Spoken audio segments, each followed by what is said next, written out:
the ballot boxes. And so we put together a pretty good team. We went out and found the equipment for doing a machine count and looked at several different varieties and finally decided on, I need to stop pushing this.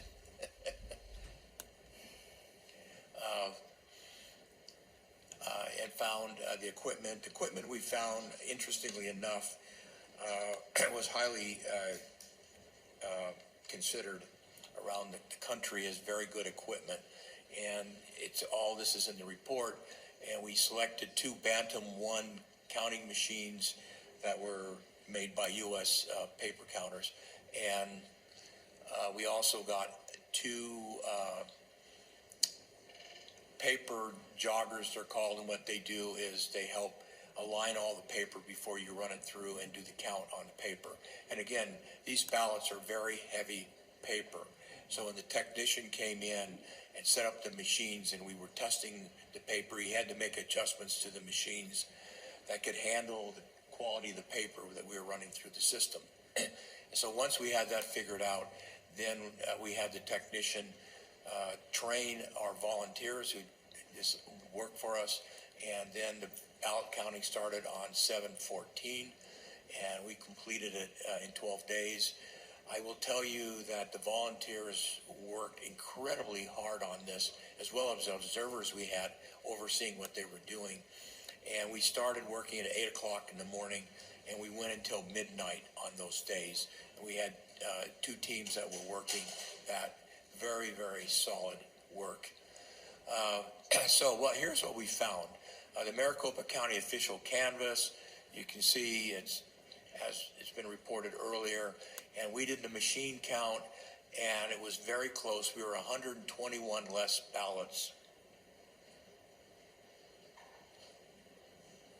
than they had counted, which again, you can see the forensic election audit, that count on the ballots was a little bit less, but all of it was within 1,000 of what Maricopa County did. Not surprising. And one of the things we did learn on the machines when we were testing them and setting them up to operate is when was a miscount, and we did do recounts based on that. But when there was a miscount, essentially it was an undercount. Okay, so being a little bit less than the official canvass count was not surprising. Now, here are some of the things we found, and this kind of confirms some of the things that were talked about earlier in these reports. We did find missing batches and boxes, where you would open a box and it was supposed to have 7 batches in it. There would only be 6 batches in the box. Okay, and then sometimes we found there was 8 batches in the box, but only supposed to be 7.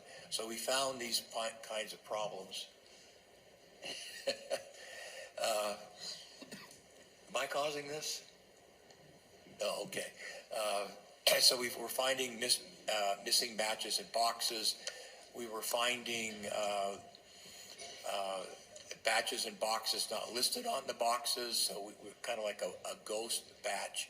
And then when you open some of the boxes, the batch counts that went with every batch, which was typically supposed to be about 200 in the batch, they weren't with the batch, they were on top of the batch or they were on the side, and so we'd have to go through and figure out manually which batch sheet went with which batch, which again goes back to if things were done more properly, this would be much easier.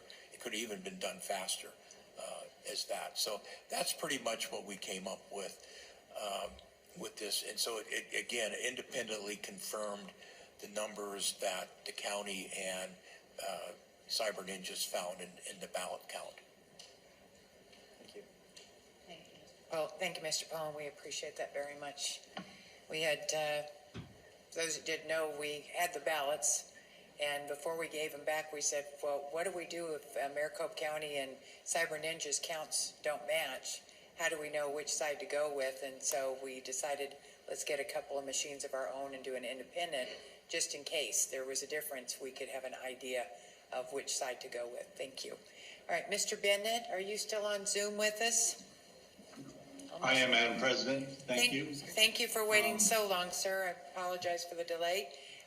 Mr. Bennett, would you give us just a tad background about yourself and tell us what your observations were as the Senate liaison? And Well, I have provided a PowerPoint to your staff, and so I would ask that they prepare to bring that up. But in the meantime, I served as the 21st Secretary of State from 2009 to 2015.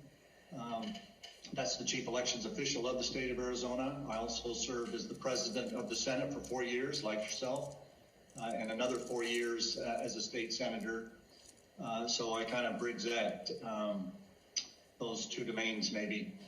I also have an accounting degree from Arizona State University and have worked in numerous businesses, usually as the CEO or CFO, Chief Financial Officer of those companies. And I see the screen, so I'll jump in here. I know our time has gone long today, but you asked me to observe throughout my days there at the audit areas where compliance with our election laws and procedures was accomplished, and maybe where they weren't complied with.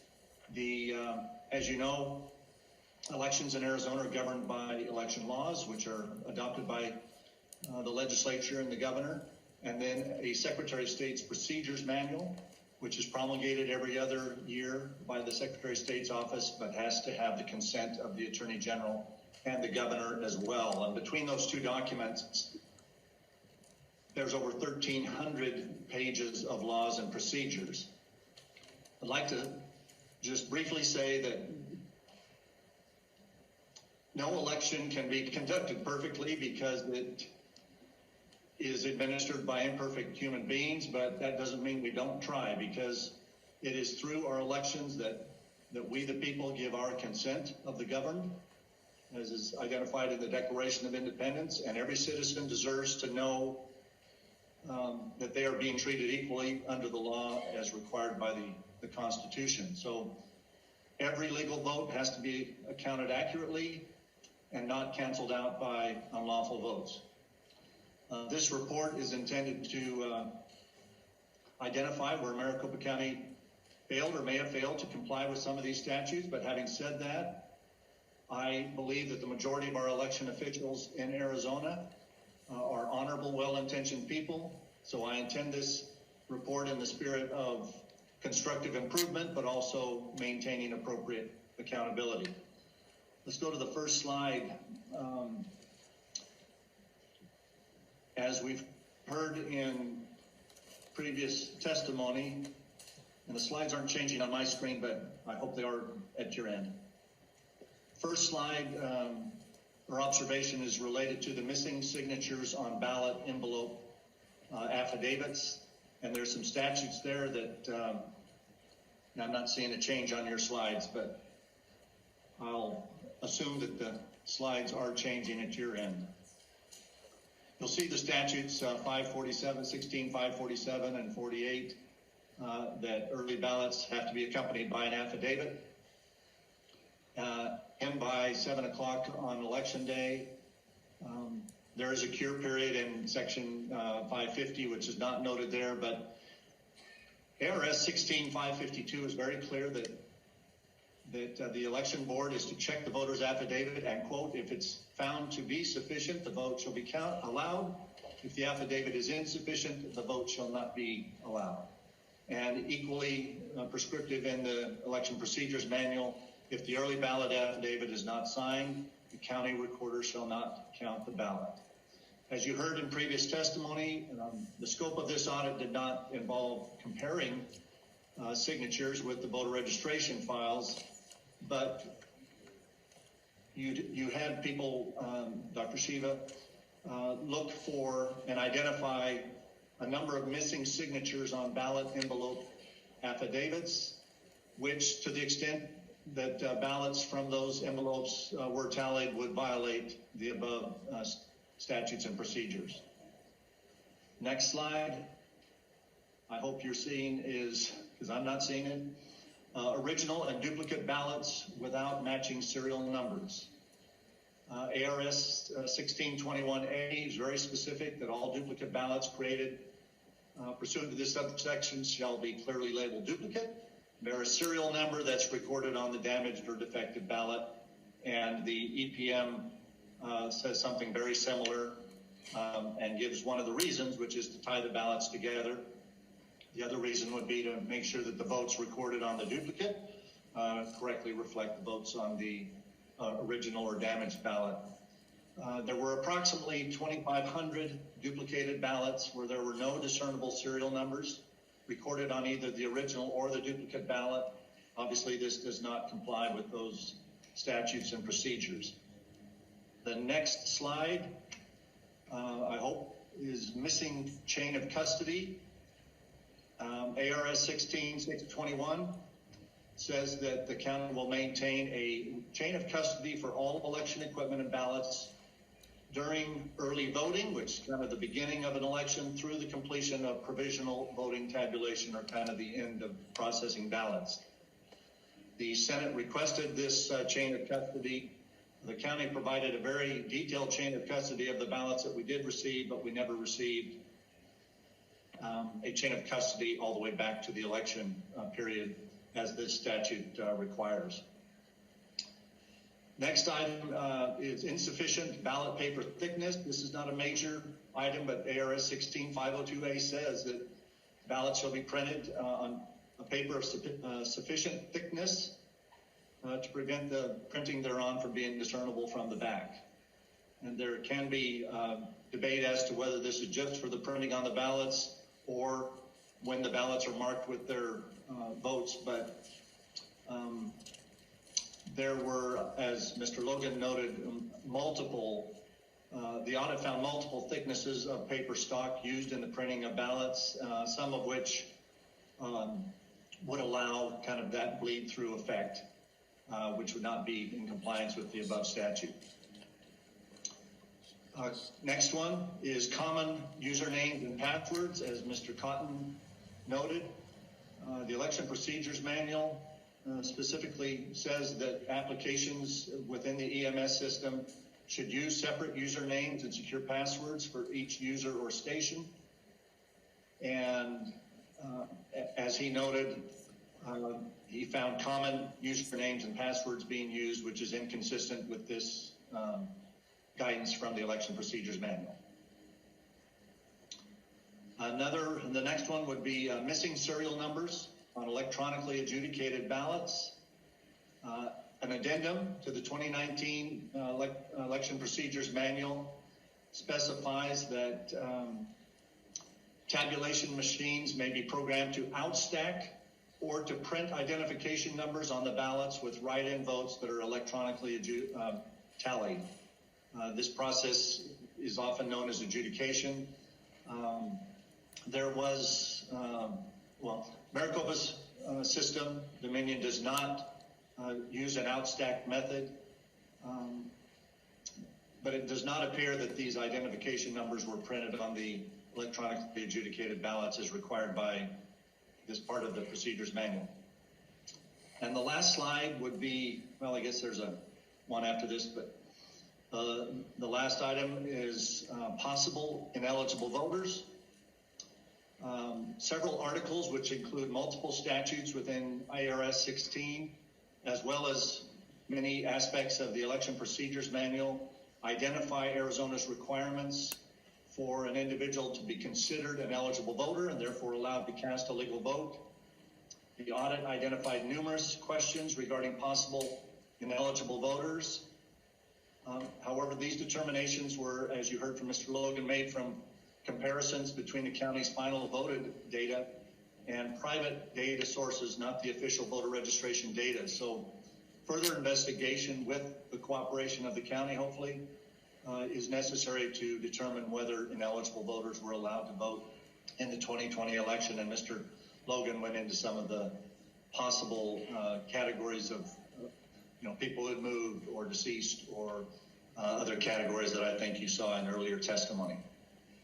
And the last slide is simply a thank you from me for allowing me to work on this project. And I will conclude, I guess, by saying this, that I have already started to hear from people saying that, well, if the audit failed because it didn't prove that the election was overturned or that there was a different result.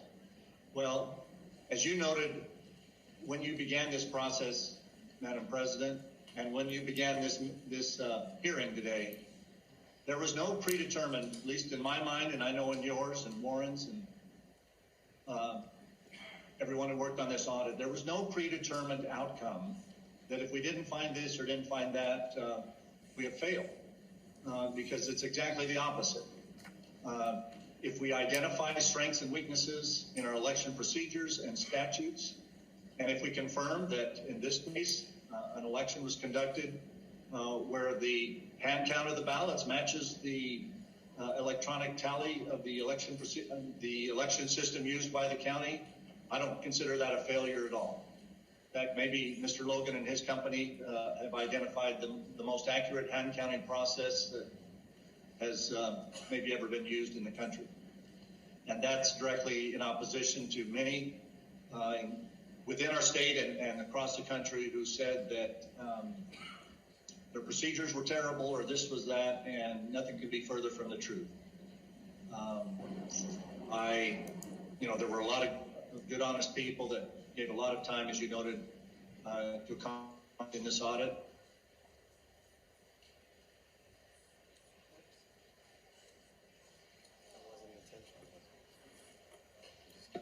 Was confirmed. There we go. I offer these, as you requested, as areas where we could make constructive improvement. And I'll leave it at that. Thank you.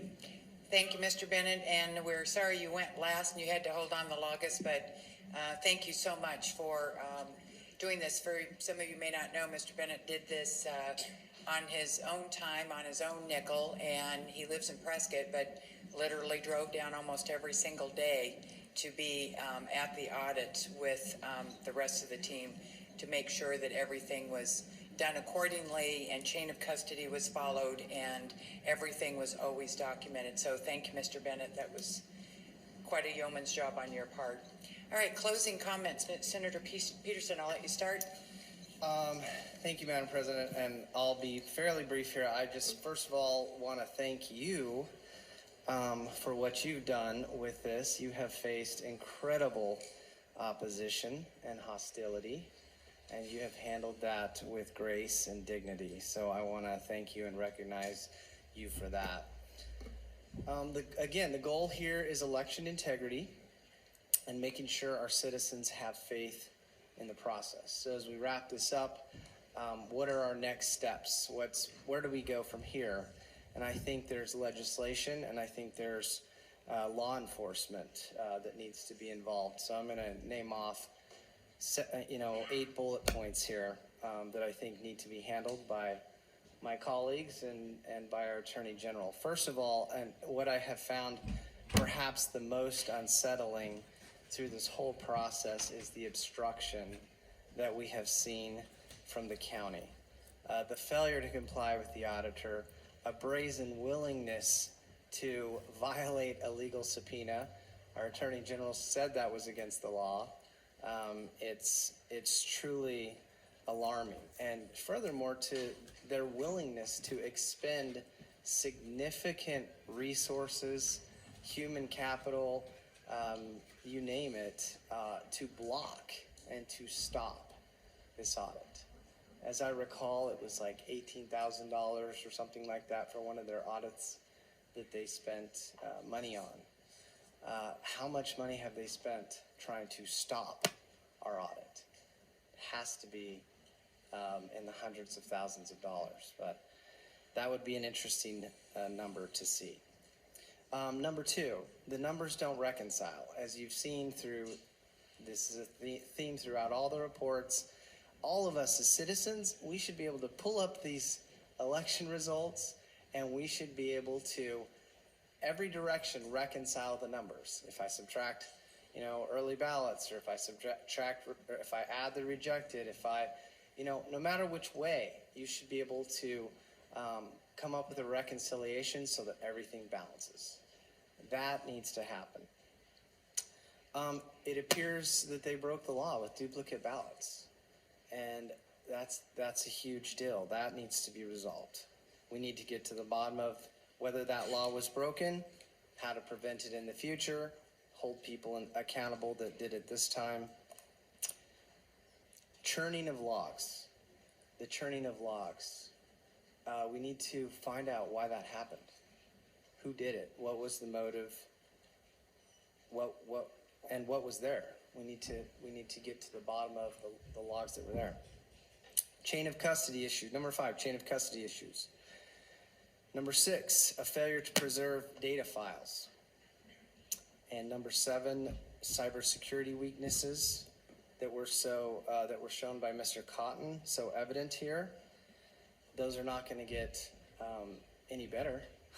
We're seeing people being held hostage via cybersecurity every day, and it's constantly becoming more sophisticated. We have to definitely need to up our game there. And number 8, the envelopes with blank signatures. We have a lot of questions there that need to be answered. So with that, Madam President, I look forward to working with my colleagues and with the Attorney General in any way to resolve these issues and to improve our elections and to increase election integrity in the state of Arizona. Thank you, Senator Peterson. Senator Peterson is our Jude chairman. This started in the Jude committee back in December, and only appropriate to end up there. And my closing remarks, first and foremost, let me tell everybody that all of these reports are up and posted on our website for you to access all of them. That website is azsenaterepublicans.com. azsenaterepublicans.com. You can all go there and see all of those reports. Second of all, I have already transmitted a letter to our Attorney General's office with all of those reports. That not only includes everything that we have noted here, but also everything that Senator Peterson has concerns about. The Attorney General has that. We are asking him to open up a formal investigation so that he can pursue and seek additional information, additional facts, perhaps get some of these missing things that we were never able to get, verify all this information, and take the appropriate actions of anything that is necessary to do. I have every confidence that he will be doing that. I also want to say thank you to my Senate Republican colleagues. When we started this, it was, we had a caucus, and every single one of our Republican members said, this is important. Our constituents have questions they want answered. We didn't think it was going to be this long. We didn't think it was going to be this expensive or this difficult, but we did it. We hung in there. We did it. And as you can see, we do have some work to do here. We have a lot of work to do because, quite honestly, if we don't follow our rules, don't follow our elections, this is how problems can happen. We also know that 18 different states sent representatives here because they have constituents asking the same questions. And the very least, what I think that we can all come out of this is that we need to do audits to some extent.